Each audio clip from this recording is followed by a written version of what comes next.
नमस्कार दर्शक बंधु आपणकर जदि मिथुन राशि होइथाए तेबे एही भिडियोटी को निश्चित भाव शेष पर्यंत देखंतु एवं आपणकर व्यस्त बहुल समय मध्यरु मात्र 10 मिनिट समय आपण निज पाई दियंतु एवं भविष्यत विषय रे जानंतु कहीं समस्त मिथुन राशि व्यक्ति विशेषकर जीवन एही पवित्र महाशिवरात्रि ठारू बदलिबाकु जाउछि कारण ग्रह नक्षत्र चलन रे हेब बहुत बड़ परिवर्तन जहाद्वारा आपणक जीवन रे चलिथिबा बहुत गुड़िए दुख कष्टर अंत हेबाकु जाउछि एवं पुणी थरे एही महाशिवरात्रि ठारू आपणक जीवन रे खुशी फेरिबाकु जाउछि आपणक राशि रे एही महाशिवरात्रि रे राजयोगर संयोग सृष्टि हेबाकु जाउछि तीनोटी बड़ शुभ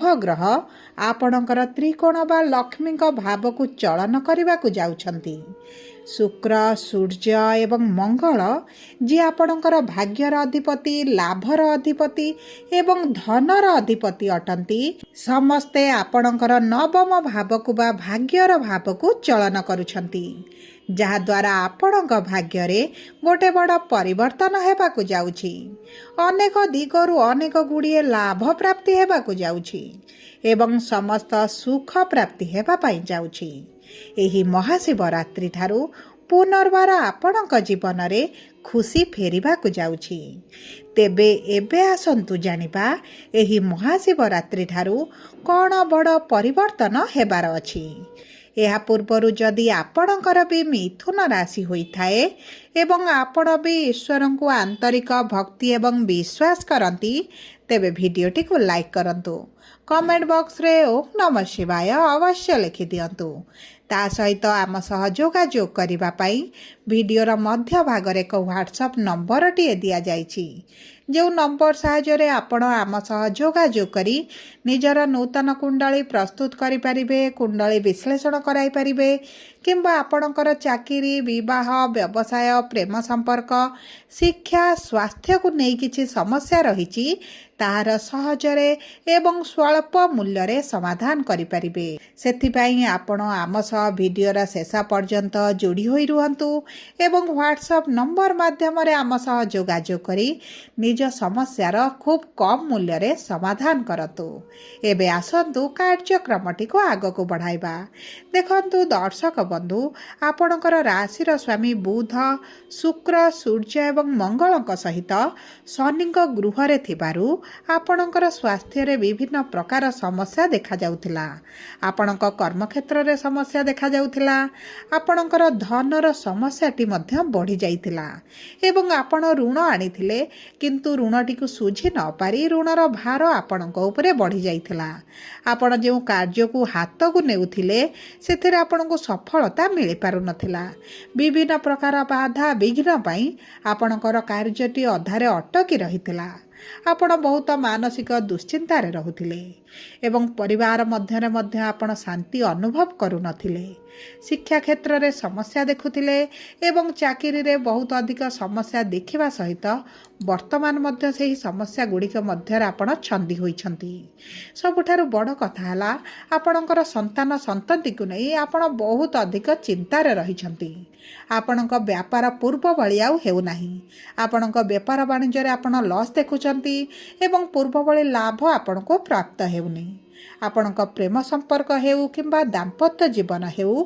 छोट कथा को नहीं झगड़ा मनमालिन समस्या गुड़िक लागी रहुछि आपणकर मानसिक स्वास्थ्य हेउ बा शारीरिक स्वास्थ्य हेउ उभय प्रभावित होउछंती तेबे एही भली जहाँ भी समस्या आपणक जीवन रे चालुथिला ताहा एबे दूर हेबाकु जाउछि आपणक जीवन रे पुणी थरे खुशी फेरिबाकु जाउछि तेबे सर्वप्रथम जानिबा आपणक मिथुन राशिर तीनोटी नक्षत्र रे किभली प्रभाव पड़िबा पाई जाउछि तेबे सर्वप्रथम हेउछि मृगशिरा मिथुन 5/3 द्वितीयटी हेउछि आद्रा मिथुन 6/3 एवं तृतीयटी हेउछि पुनर्वसु मिथुन 7/3 तेबे सर्वप्रथम जानिबा मृगशिरा मिथुन राशिर व्यक्ति विशेषकर एही महाशिवरात्रि परठारु केउ क्षेत्र गुड़िकरे किभली परिवर्तन आसिबो ଦେଖନ୍ତୁ ଆପଣଙ୍କର ନକ୍ଷତ୍ର ଅଧିପତି ହେଉଛନ୍ତି ମଙ୍ଗଳ, ଯିଏ ଆପଣଙ୍କର ଅଷ୍ଟମ ଗୃହରେ ପୀଡ଼ିତ ସ୍ଥିତିରେ ଥିବା କାରଣରୁ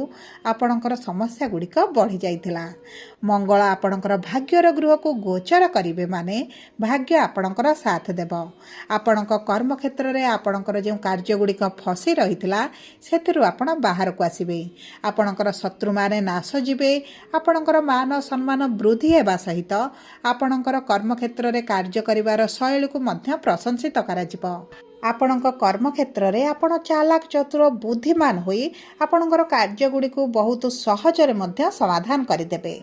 ତେବେ ଆପଣଙ୍କର ଯେଉଁ କର୍ମକ୍ଷେତ୍ରରେ ପ୍ରମୋସନ୍ ହେବାର ଥିଲା, ପୋଷ୍ଟରେ ପରିବର୍ତ୍ତନ ହେବାର ଥିଲା କିମ୍ବା ଆପଣଙ୍କର ଦରମା ବୃଦ୍ଧି ହେବାର ଥିଲା, ତେବେ ଏହି ସମୟଟି ଆପଣଙ୍କ ପାଇଁ ଅତି ଉତ୍ତମ ସମୟ ରହିବ।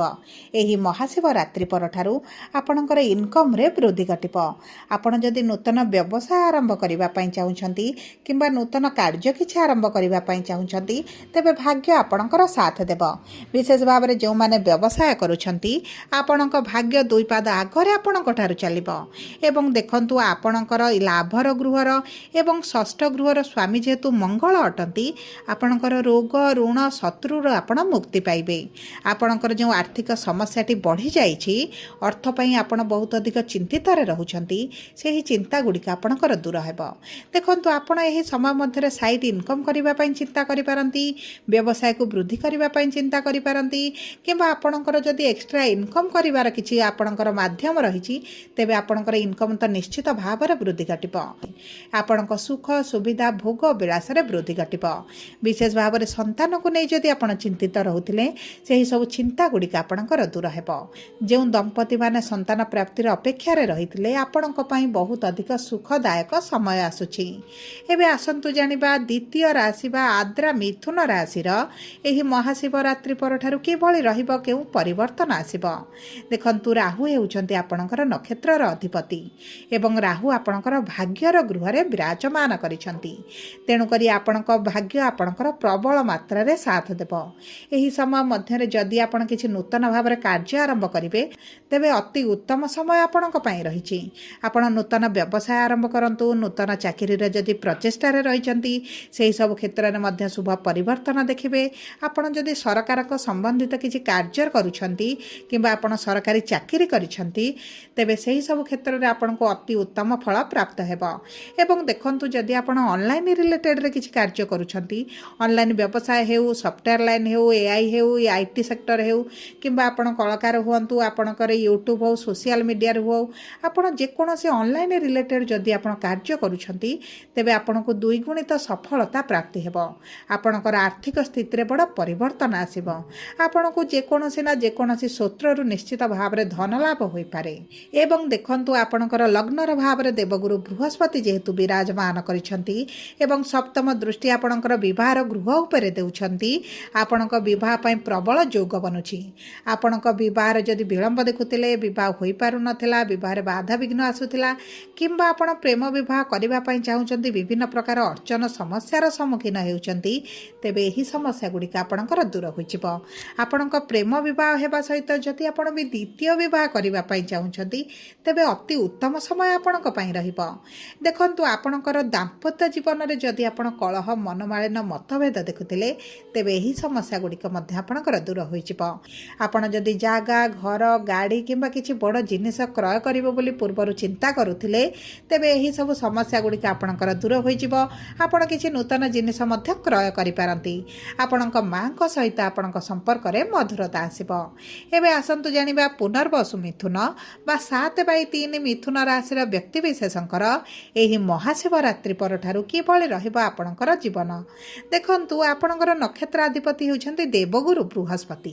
ଗୁରୁ ଆପଣଙ୍କର ଲଗ୍ନର ଭାବରେ ବା ପ୍ରଥମ ଭାବରେ ବିରାଜମାନ କରିଛନ୍ତି। ତେଣୁକରି ଆପଣଙ୍କୁ ଅତି ଉତ୍ତମ ଫଳ ଏହି ମହାଶିବରାତ୍ରି ପରଠାରୁ ପ୍ରାପ୍ତ ହେବ। ଆପଣଙ୍କର ସ୍ୱାସ୍ଥ୍ୟରେ ଯଦି କିଛି ପୂର୍ବରୁ ସମସ୍ୟା समस्या चलीथिला विशेष भाव में आपणक पेट समस्या पई आपण बहुत अधिक चिंतित रहउतिले तेबे एही समस्या गुड़िक आपणकर दूर होइजिबो। आपणक कैरियर क्षेत्र में आपणक शुभ फल प्राप्ति हेबो। आपण जदि किछि जॉब पई इंटरव्यू एंट्रेंस देबा पई चाहुचंती एवं एही महाशिवरात्रि परे रहिछि आपणकर एही सब इंटरव्यू एंट्रेंस गुड़िक तेबे आपणक सुफल प्राप्ति हेबो। भाग्य आपणकर साथ देबो किंबा आपण जदि क्लास प्रमोशन पई परीक्षा देउछंती आपणक शिक्षा क्षेत्र में आपण बहुत अधिक शुभ फल प्राप्ति करिवे।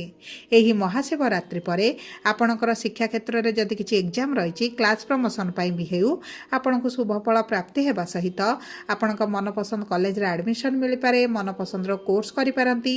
उच्च शिक्षा करिबा पई जदि आपणकर किछि अभिलाष रहिछि ताहा मध्ये आपणकर पूरण होइजिबो। विशेष भाव में आपणक प्रेम संपर्क पई अति उत्तम समय रहिछि। जदि आपणक संपर्क रे पूर्वरु किछि समस्या चलीथिला ताहा दूर होइजिबो। आपणक साथीक सहित आपण भल समय अतिबाहित करिवे मनोरंजन कार्यक्रम रे जोग देई पारंती किंबा आपणक साथीक सहित जदि आपण विवाह करिबा पई चाहुचंती तेबे आपणक पई आपणक भाग्य बहुत अधिक साथ देबो। आपणक विवाहर बहुत अधिक प्रबल जोग बनुछि एवं देखंतु जदि आपणकर विवाह रे विलंब देखुछंती किंबा विवाह रे किछि समस्या रहिछि तेबे एही समस्या गुड़िक आपणकर दूर होइजिबो। आपणक दाम्पत्य जीवन रे बहुत अधिक लाभ आपणको प्राप्त हेबो। जदि आपण पार्टनरशिप रे किछि कार्य करूछंती तेबे अति उत्तम फल आपणको प्राप्त हेबो। किंबा आपणकर जदि दैनिक रोजगार रहिछि डेली इनकम करूछंती तेबे आपणको पई बहुत अधिक शुभ समय रहिछि। आपणकर चाकरी रे प्रमोशन सहित दरमा वृद्धि रे मध्य बहुत भल जोग बनुछि। सब परे अशुभत्व को दूर करी शुभ फल को वृद्धि करबा पई आपण प्रतिदिन बुधंकर बीज मंत्र जप करंतु प्रभु गणेशंकर उपासना करंतु एवं प्रतिदिन हनुमान चालीसा पाठ करंतु। कुकुर को किछि खाद्य खाइबा पई दियंतु। पाखरे हलदी रंगर रुमालटे रखंतु। जदि आर्थिक स्थिति बहुत अधिक खराब रहिछि तेबे गुरुंकर बीज मंत्र पाठ करबा सहित आपण अस्वस्थ वृक्ष मूल रे जल अर्पण करंतु। आपणक पई बहुत अधिक शुभदायक रहिबो।